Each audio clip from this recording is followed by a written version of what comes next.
Hey everyone, I got an exciting video for you today. I'm actually going to tease an interview that has already happened and will be posted on Wednesday of this week. And this is all thanks to our special guest today, Tom Staub. How you doing, man? Great. How you doing? I'm doing very well. You gave me the honor to be a part of an interview this morning that I first off appreciated, and it exceeded my expectations. So why don't you share with us who you secured, how you got it, and then we'll just talk about what you and I took from that interview. Awesome. Yeah. So I'm been on this tear recently, trying to, talk to industry experts in all different sort of facets of life that relate to personal finance and real estate.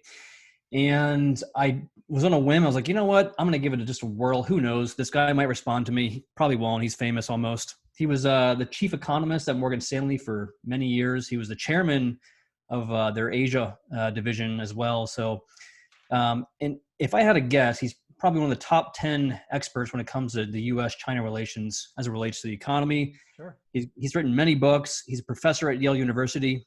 So he's no joke. And his name is Stephen Roach. So I went on a whim. I sent him an email and I was like, hey, I'm doing this thing. I think my audience would love to hear from you. And he was gracious enough and I was gracious enough. And he said, yeah, let's do it. So.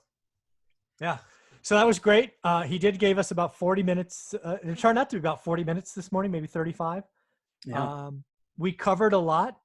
Why don't we just kind of walk through the opening, right? We started with you kind of highlighting a book that he wrote about 5 years ago, which we all need to pick up. It's actually a book that I missed. And what he really shared in that is, you know what? I got made fun of for the things that he predicted were happening, like a trade war. And he's like, now it's like, ha, ha, ha, it's happening. So why don't you share with us what that book was and what kind of your takeaways were? Yeah, again, I mean, him being essentially the expert in the U.S.-Asia relations as it relates to the economy, he has a very close and ground look at, essentially how the U.S. has been a consumption economy, picking back off the cheap labor of China. Well, that's kind of changing. So obviously that has related to a dependency, an unbalanced dependency, which is kind of the title of his book. And he goes on to talk about what that means for the U.S. and what that might mean for our overall economy. So, yeah. And he really went into that. He spoke about that a while, kind of in that he did highlight that he's got another book in the works talking about it because it's like happening in real time right now. Yeah. Yeah. So really understanding that relationship and really understanding the fact that countries, right, this consumer and creator, or what he called producer economies, rely on each other until they don't. Yep. And then one of them does something to upset the other. And then they just start doing tit for tat, right? Because they're both kind of flexing their muscle. So there's a lot in the book around that. And he went into that in pretty good detail. It was a fun part of the conversation. Yep. From there, as I recall, we went into one of his calls that he had on CNBC recently, the talk or thoughts around the double dip recession. And in that 5 to 7 minutes, I learned more. Yeah, it was fascinating. I'm going to go from memory. I think he said 8 of the last recessions have seen a double dip, which I didn't look at. I'm going to go look that up. And he actually said 2 of the 11 had a triple dip. Yeah. And oh, by the way, we are in unprecedented times, and who knows what's coming. He didn't officially declare that a double dip is going to happen, but he certainly said it's 8 out of 11 times, pretty good odds. Yeah. Yep. Yeah. It's his candor is, again, he's from like a guy from New York, very straight shooter, no nonsense.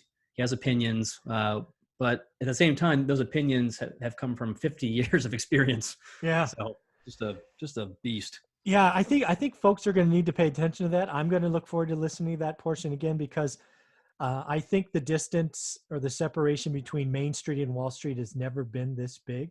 Yeah. And maybe it is that second dip. He actually says Q3 is going to be a statistical awesome GDP number. Math says it's going to happen. But he's like, Q4? Yep. Not sure. Q1? Not sure. And I'm like, oh my God. I'm going to have to look at that. So I thought that was a pretty telling portion. And then we went into a portion you brought back up around the dollar, right? He has a call that the dollar is going to depreciate 35% by the end of next year. which is, I mean, it's crazy to think about. What'd you take from that section? Yeah, so I think he said actually over the next 2 to 3 years, Okay. right now, inclusive of this year, which has already seen a 10% reduction. So that means that we could see another 12 to 15% annually for the next 2 years. Right. I mean, it's concerning. In some ways, assuming it just relates to pure inflation, it's good for real estate values. It's good for rent. It's not good for purchasing power. People are not going to see 12% increases in their wages. Yeah. So I just think about companies like Amazon, who are all based on Chinese products. It's Amazon; they'll do fine, but I would expect sluggish reports from them. Walmart would be the same. Anyone that's tied to the manufacturing of China is going to, I think, see a hurt to their sales. Yeah. I don't know. He did a great job of talking about what it means to the economy, but we didn't go in enough detail about the average Joe to understand what that might look like. Yeah, because that was a question we both hit on with him once he kind of painted the vision of, I'm calling for a 35% drop. We both asked different ways. What's it mean to the average Joe, right? Because the average person doesn't, because he talked about travel, right? If you're going to travel, it's going to be more expensive. If you're going to buy goods from Europe and, wine and all these, it's going to be more expensive. But, the average person who doesn't, go anywhere 5 miles from where they grew up, what's it mean? Yeah. There wasn't a lot of great conversation, but you were the one that actually brought up the fact that those people are shopping at Walmarts and Targets or like stores. And it's going to be like a tax. I mean, that was something you brought up, which I thought was dead on. Because anything that crosses a border where currencies are involved, where it goes from X currency to Y currency, it'll be important. And the other thing that he brought up that I thought was important is the last 20 years, I think that's what he talked about. He talked back to the 80s, so maybe it's 30 years. We've had a strong dollar. Yeah.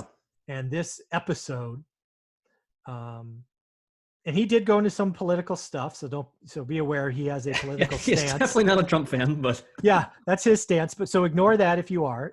That's irrelevant. Don't let that get you sidetracked. He just has thoughts about how the dollar falling will impact us, and I thought that was. Each section of this conversation was worth the time. Yeah, I mean, it's definitely incredible.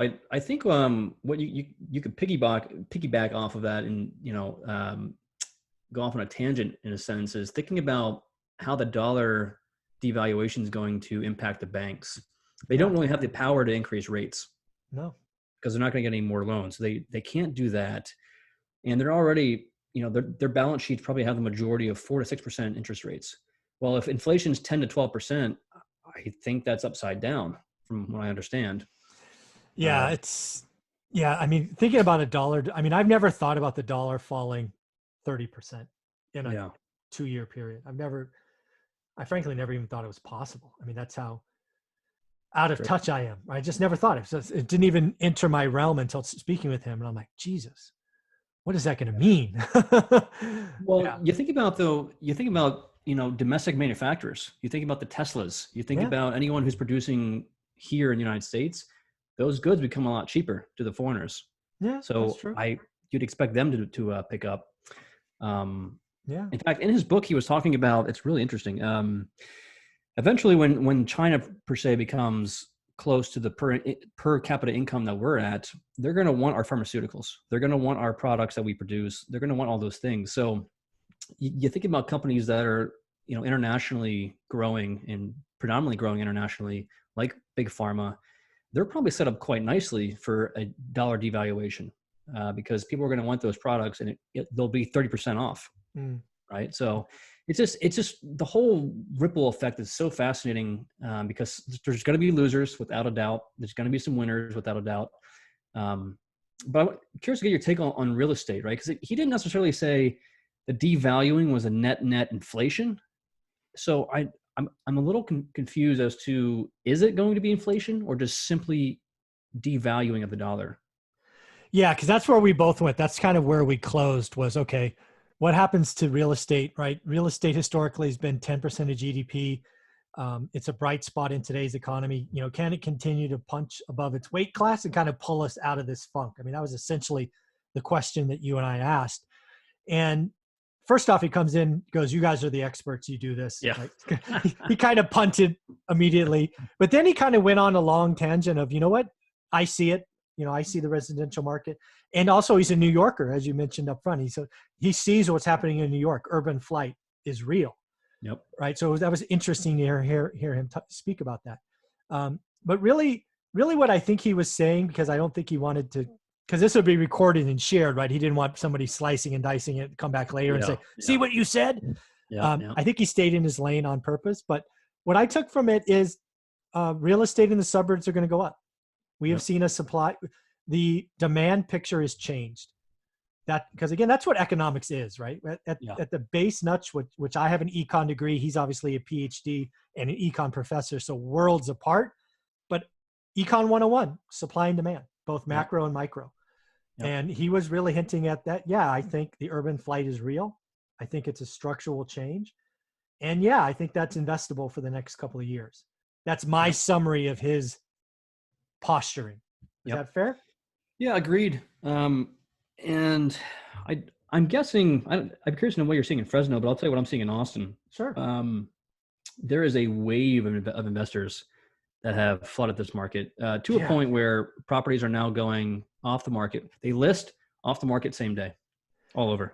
Yeah, I just looked at Austin this morning, actually. What I saw is Austin year-on-year price 10%, inventory lowest ever, transactions 30% above what they usually are. That's a recipe for higher prices. Yeah, it's crazy. But let's talk about it, because I think this is important. This is actually what Meet Kevin just said this morning, which I violently disagreed with. Yeah.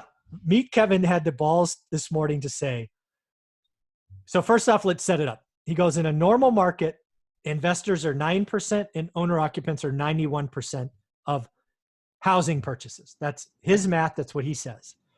Then he goes, oh, by the way, July of 2020, investors went from 9 to 15. Thus, owner occupants went from 91 to 85. Mm-hmm. He says that means it's the best time ever to be an investor. And I'm like, you freaking idiot. That does not mean that at all. Yeah. What that means is you have the uneducated, the lazy coming in and just hearing about it and investing in a market just cause. That's what happened in 05. Yeah. Or this is 04, 05 all over again. Yeah. Right. And again, you've read my book. I sold houses to people like that for prices that 15 years later are still not back at. Well, this is so much the risk, and it's so easy to get a microphone and just start talking about whatever you think but God love him. He's doing well on the social media platform, but what's it, 28? Oh yeah. He's only seen one market. It goes like this. Yeah. Well, he's only seen 4 years of one market. Yeah, that's exactly. the point. It's like, you haven't seen all different markets, and I've been doing this for, just over a decade now. So it's not even like I'm that experienced per se, but you're absolutely right. I mean, you read enough articles to know that if you're buying a property at a peak or in a peaking market, maybe it'll keep going up. And I think Austin will keep going up, to be honest, but you're buying on hope. I mean, the fundamentals always a bad strategy. Yeah. It's gambling, right? Now markets, there are prices that do cash flow here in some markets, but not holistically across the market. So if he's just talking about go buy a house in any price range for the hope of appreciation, that is a recipe for disaster. That's basically what he said. He goes, oh, by the way, there are 15% of you out there. Now's the time. I'm like, oh my God, did you just say? I actually had to rewind it. Did I miss a word? No. Now's the time. I'm like, dude, I mean, have you ever seen lemmings run towards a cliff? That's what's happening. Yeah. I think it feels really good for a while, and then he's an agent in California, though, right? He is an agent broker in SoCal. So no one's buying in California right now, really. Not like in the main cities, LA, San Francisco. No one's buying there. No. So he's probably not getting any sales. So he's making $1 million on YouTube. He doesn't care, and he's selling a gazillion courses. Yeah. Anyways, God love him. We wish you the best, Kevin. But come on, keep it real. Yeah. So I just did a video before this one, going, Kevin, you got that one wrong. Yeah. Yeah, so it's pretty funny. But anyways, we were going back to our interview. I think I'm looking forward to Wednesday. I'm going to watch it again. Wednesday. Yeah, so we're going to launch it Wednesday. I think you'll do it too on the podcast, right? Yeah, so I'll do it on mine too, the Real Estate Investing Academy. and he's going to have an article pop out on the same day. So, Yeah, talking about the double dip recession. Yeah. yeah, and the whole nine. Do you recall what the article was in? What was it? No, it was a fancy thing that I don't remember. Okay. It was a magazine I don't get.